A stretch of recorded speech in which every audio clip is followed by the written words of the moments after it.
Hello, my name is Dale Mast, and I'm glad to share part of my life story with you to help you through your life story. I've been a pastor for 39 years, but I want to go back to about 14, 15 years ago.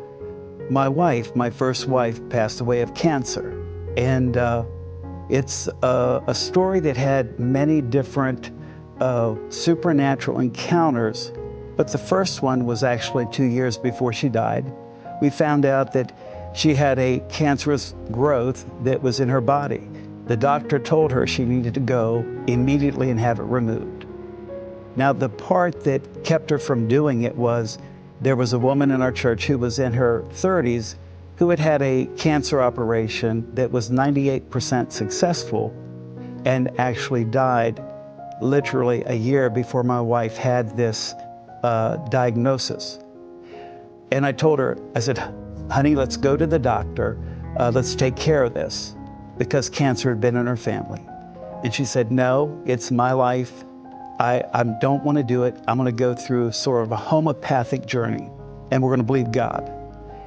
As a prophet, in my spirit, I knew if she did not go to the doctor, I felt the Lord was showing me she was going to die. And actually, I cannot express the amount of inner pain of knowing something at this level prophetically. But sometimes you have to walk through places that you don't understand. And some of you right now, maybe you're in a place you don't understand, but God, He has things prepared for you you don't know. So as we went through the process, there was a fear level that was in her life. You understand that, a fear of going to a doctor. So faith in God was a little bit hindered by the fear of that report that happened to that younger girl. So finally she was willing to go to the doctor when it became the size of about a football. But at that point, the ovarian cancer had gone through part of her body and it turned into breast cancer. But when they took it out, they said she was 100% healed, but just a little bit went through and breast cancer. And a year later, our church went from rejoicing to mourning her death. The amount of grief that I went through at 55 years old, I never planned. Some of you out there, you're facing grief. You've been through a divorce. You've been through, maybe you've never been married and you want to be married. And here I was, 55 years old. I knew about 120 pastors. I traveled out of my church and ministered. And when I was in Japan, actually a pastor there said, you know, I know somebody in Delaware you ought to take out on a date. And I was like, I'm 55 years old. I don't know how to date. But I sort of caved into it and I said, oh God, you have to help me. You have to send me my wife. So I started asking for God's intervention. But I just want to say that when I stood in front of my wife's casket with my children there, and I'm a pastor, I didn't have answers. All I knew was I could see Him. When you don't understand what you're going through, as long as you can see Him, that's your door out. So now I'm going to tell you the supernatural encounters I had. Because I didn't back off, I had to get closer to His face. When you don't understand what's happening, get closer to Him. It's the key to your future. So in it, I was praying and said, Lord, I'm too old to date. Bring my wife to me.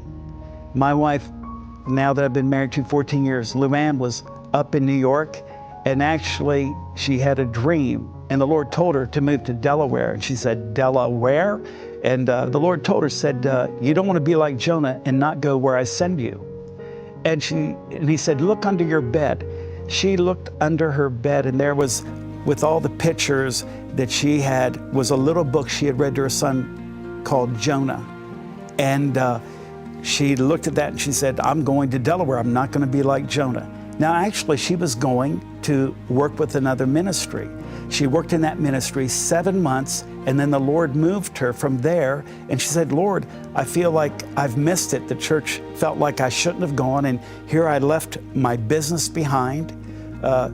She had a cleaning business, cleaned houses after her divorce. Her husband, he made a 6-figure income, but bankrupted her when they divorced. Have you ever been that place? And now she was cleaning the houses of people she used to be be friends with to help her out to make money. But when she moved to Delaware, she gave all of her income up. And the Lord says, I want you to go to Dover Destiny. And she's coming down to our church. And I was preaching, and the amount of grief that was on me, actually, it's sort of interesting. I didn't realize I'd become comfortable with a level of grief that I didn't even know I was carrying. Do you know you can carry grief so long you think it's normal, but it's not? So as she came, never been to our church before except at a prophetic conference with some other people, and this is the interesting part, at that prophetic conference with Sharon Stone, I was there literally prophesying, and I said, some of you are like Jacob. You're wrestling, don't let go of God until He blesses you. Well, before she came to that meeting, some people knocked on her door, and she had been praying, and God was speaking to her to be like Jacob. And in it, as she walked into the church, not ever having been there before, I'm prophesying, be like Jacob, hang on to God. And the people that brought her said, I can't believe it, God always talks to you. Well, she came up, and I remember it, and she told me her story. And I said, put up your hand at the altar church. I said, I'm in agreement with you that you're not going to let go of God until He fulfills the blessing He has for your life, never knowing that she was going to be my wife. And so when that ministry ended, she came down to visit that Sunday. Now, we have a prophetic church, and you go over to this corner, receive a prophetic word. She went over there. Nobody showed up 3 times. I was prophesying to people that Sunday, if their birthday was in February, come on up. I'm going to prophesy over all the February birthdays. And so I'm doing that. So while I am doing that, she finally says, nobody's coming to me. I'm going to the big guy. So she comes up to me, and I start prophesying to her. And as I'm prophesying to her, it's like God's talking to me, and I said, you're in a hallway that feels like a hellway, but God's going to water what's been dry, and God has your life planned. So as she is receiving that word, I'm thinking, God, are you sending me my wife? And she looks very young. When she's with her son, they think they're brother and sister. And so I looked at her and I said, she told me it was her son's birthday in February. And I said, well, how old is your son? And she said, well, he's 28. Well, my oldest son was 25. I thought, well, she's fair game. I just put it in the back of my head. So what happens is she wakes up having a dream. In this dream, she is seeing the face of my wife, who she has never met. And my wife is saying to her in the dream, continue the revival at Destiny and take care of Dale. I have reminded her several times, take care of Dale. That's your God assignment. Jesus really loves me. And we have a lot of fun. But you know what happened? I said, Lord, I believe that she is my wife. I'm looking at her, and she's cute. And I was preaching that night at a church, and she was coming up for the first time on the ministry team, and my eyes they were being drawn to her. And I thought, I can't preach looking at her. So I stood a certain way so I couldn't see her face, so I could concentrate on my message. So I bring it up again. I said, I want to encourage you to be like Jacob, not let go of God until He blesses you. And I'm asking you to put in an offering tonight and ask God, say, this is what I'm believing for. Well, she was down to her last $20, and she came up and put that $20 in the offering. And she said, God, you showed me in the dream that Dale's my husband. I'm asking for him. Now listen, God can show you something, but if you don't ask for it, some of you need to start asking what God showed you. You're going to get it because you ask, not because you need it. Because asking is your relationship with Father God. She said, I'm asking for Dale as my husband. And so, look what you can get for $20. Now, I was taking her to a meeting, and after this vision, she wrote out, I believe that I love you, I care about you, I forget all the wonderful things. But she didn't email, she said, I'm going to talk to him, and we got a cup of coffee, and we knew literally within 2 weeks of meeting each other that we were supposed to be married. It was supernatural. Now, she had been single. Her whole story, you can see it in a book she wrote, God, I Feel Like Cinderella. And in it, I had been literally, till we got, my wife dying until we got married was 7 months. I would not recommend it, but that's what God chose to do. And so I said, Lord, when should we get married? And in this dream I have, Chuck Pierce is coming up to us, and we're all on roller skates in the middle of a church, not other people, but the three of us. And that Chuck comes up to us, and we roller skate down to the front of the church. And I know Chuck Pierce doesn't marry people, but I had known him, and Luann knew him before I knew her. And so I called him up and said, Chuck, I feel like we're supposed to ask you to get married. We want to get married on 6, 7, 8. 6 is the number of man, 7 is the number of God, and 8 is a new gate. So when everything you are, the number 6, steps into number 7, which is God, it gives you a new gate. Some of you are about to do that right now. You're coming out of grief into a new whole place in God. So Chuck said, Dale, I'll marry the two of you. Well, he called back several days later and he said, Dale, I can't do that because it's my birthday. I forgot. And I said, Chuck, we were praying about when we should get married, and that dream was not about you marrying us. It was about the date. So how many of you know God even set the date? But I'll never forget, I was in that restaurant and I said, Luann, I knew I was supposed to marry her and she was supposed to marry me. But there was so much grief on me. I couldn't kiss her, and she leaned over and she kissed me on the cheek, and I literally felt grief go off of my body that I'd learned to carry over the last 2.5 years. I'm going to tell you, when the King of Kings kisses you and the future that God has for you kisses you, grief leaves you. I could not believe how much grief left my body, my spirit, my mind. And you know, I had a dream. I just had one dream of my wife who died, which is incredible.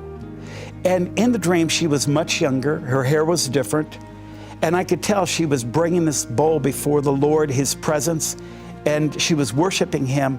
And I was trying to get her eye to see, are you okay? Is everything okay? And she wouldn't even look at me. She was looking at Him. And the Lord said, she's doing what she's supposed to be doing. You get back to why I have you on earth. Some of you are stuck because of someone who died. I'm telling you, they're in heaven.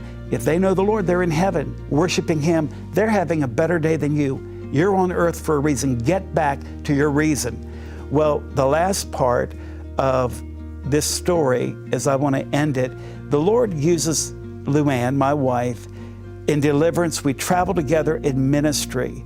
And the Lord spoke to me. He said, Dale, do you trust me? I said, yeah, but I want to understand what happened.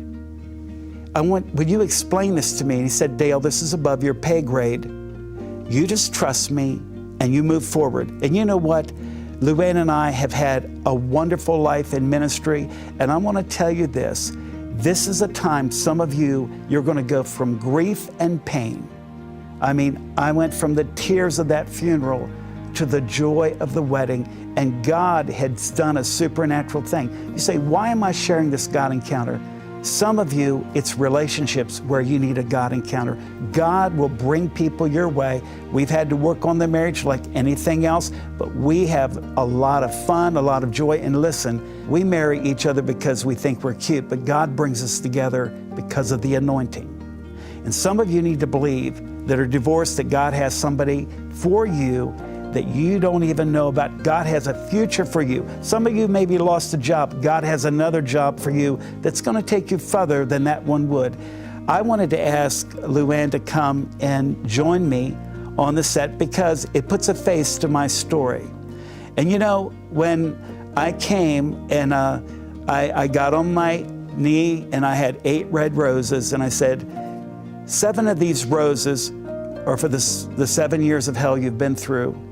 I'm giving you the 8th rose for new beginnings. Would you marry me? And she said, I would be honored to. She had told me when she lost everything, she put a little picture of a BMW on her refrigerator and said, with God, all things are possible. And she said, God's going to give me a BMW. And so I had looked at one, and I told her, this is a day you'll never forget, took her out for a meal. Then we drove to a BMW dealership, which BMW means be my wife. And as we walked into the dealership, the man that handed the keys to her said, your name's Luann? Said, here's a BMW for you. A 7 Series, the exact what she had put on the refrigerator. But you know what the man's name was? His name was Joe Cover Dale. My name is Dale. He was covering Dale. And you know, we ministered and led that man to the Lord. But I'm telling you, wherever you go, where there's grief, expect a blessing. That's the God we serve. And I want to pray this prayer for you. I actually want to prophesy this.